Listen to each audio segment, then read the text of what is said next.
According to the Kentucky Office of Drug Control Policy's 2012 fatality report, 78.96% of deaths in Kentucky were caused by drug overdose.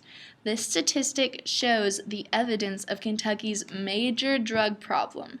The map that you are now looking at shows that this drug problem is centered mainly in eastern Kentucky. Eastern Kentucky is severely lacking in drug rehabilitation centers. According to the Courier-Journal, 6 eastern Kentucky counties that are among the 10 highest for overdose deaths just have one outpatient center or none at all. The shortages of treatment centers contribute to the community of eastern Kentucky as a whole. If there were more centers, there would be more jobs created and less unemployment, because once addicts are clean, they are more able to find and keep jobs. There would also be less taxpayer money spent to pay for overdose death hospital charges. I am a resident of Kentucky who cares for the well-being and betterment of this community because it affects the entire state. I am very interested in drug addiction and the effects of the brain. Someday I would like to work with drug addicts and their families, possibly as a drug counselor. Therefore, today I will discuss why Eastern Kentucky has an insufficient amount of treatment centers despite having the highest amount of overdoses in the state. Eastern Kentucky lacks in drug rehabilitation centers because of the costs associated with creating the centers and the lack in type of attention given to helping addicts get and stay clean. My first main point is that substance abuse treatment budget is too low to combat the drug problem, while the costs associated with the creation of treatment centers are too expensive to be accessible to addicts. Drug overdose deaths are rising, but the budget for substance abuse does not reflect the need. The substance abuse budget has basically remained unchanged in a decade, although painkiller abuse has risen 300% in a decade, as reported by WYMT, according to a study done by the Kentucky Injury and Prevention Center. As shown by the graph, the state budget for drug treatment spending has decreased. It is not as if the community and state would receive nothing from the money put into these facilities. According to a 2006 California study reported by the Courier-Journal, the state would take in $7 for every dollar spent on the building of these centers, and less taxpayer money would have to be spent. It is not only the state that is burdened by these high costs, but the addicts themselves. Laura Unger for the Courier-Journal reports that the average money spent for a session at a treatment facility is between $1,000 and $2,500 for a residential center. Poverty is a major factor in the drug problem that Eastern Kentucky faces. In Eastern Kentucky, most addicts have low incomes or no income at all, according to Bill Estep for the Herald-Leader. Some go as far as selling food stamps to supply their drug addiction. USA Today reports that a single pill sells for around $40 on the street. These people do not have the money needed to seek help.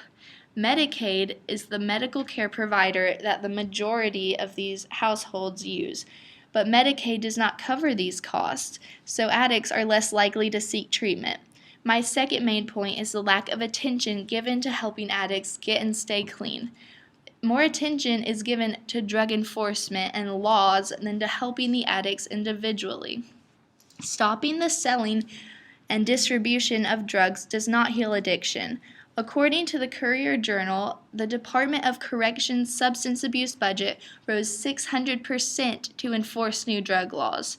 According to a study of substance abuse in Eastern Kentucky by Whitley Training and Consulting, in 2013, the substance abuse treatment budget was only $35.5 million, while the prison systems received $480 million. A Clay County study showed that 75% of inmates were behind bars due to drug problems. If some of the money was given to creating treatment centers, there would be less drug addicts in prison and less money spent to care for them. A program called Unite has been created to help inform about the dangers of drug use.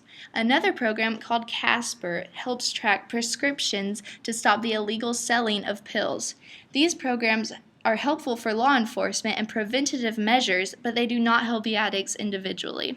In the past, the most popular drug to abuse were prescriptions. These drugs were easy to access because of illegal pill mills and faulty prescriptions. Drug programs like Casper and the police force have increased over the past years, and the use has declined. But new drugs are introduced when stricter laws are enforced. The new drug at the moment popping up around Eastern Kentucky is heroin.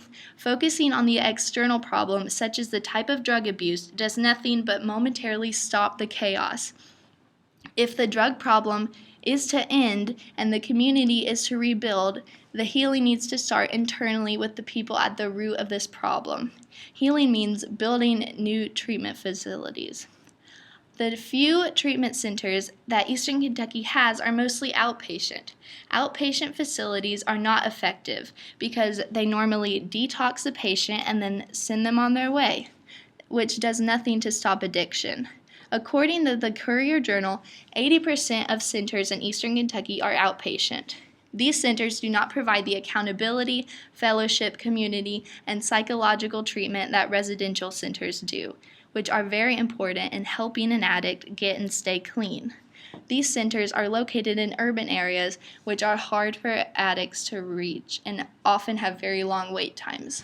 In conclusion, Eastern Kentucky has the most overdose deaths in the state but lacks sufficient treatment centers and options because of the costs associated and the attention given to addicts. It is important to realize that these are not numbers or statistics we are talking about. These are people. It is easy to write off this problem and blame it on the drug addicts, the dealers, or the community as a whole. It is important to view addiction as a disease that tears apart the community and individual families.